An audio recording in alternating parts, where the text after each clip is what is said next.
টেলিভিশনে জগতে একটা প্রচলিত কথা আছে যে ধারাবাহিকের দুজন অভিনেত্রী নাকি বন্ধু হতে পারে না, কিন্তু কয়েক মাসের মধ্যে সেই কথা পাল্টে দিয়েছিল দুই শালিক ধারাবাহিকের দুই নায়িকা তিতিক্ষা দাস এবং নন্দিনী দত্ত। ধারাবাহিকের মতো বাস্তবেও প্রিয় বন্ধু হয়ে গিয়েছিল তারা।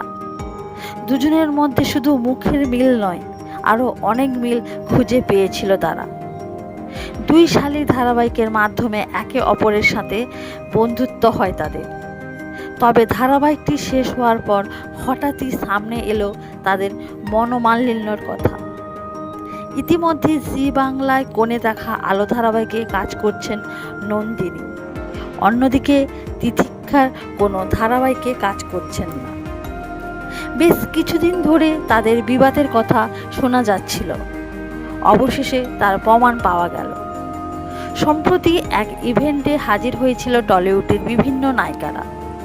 পার্টিতে আগে উপস্থিত ছিলেন নন্দিনী, কিছুক্ষণ পর উপস্থিতি হয় তিতিক্ষা। কিন্তু পার্টিতে একে অপরের সাথে কথা বলা তো দূরের, একে অপরকে পাশ কাটিয়ে চলে যায়। এত ভালো বন্ধু হওয়ার পর এমন কি হলো যে কথা বলা বন্ধ হলো দুজনের মধ্যে? কিন্তু কেন এই বিবাদ তা এখনো জানা যায়।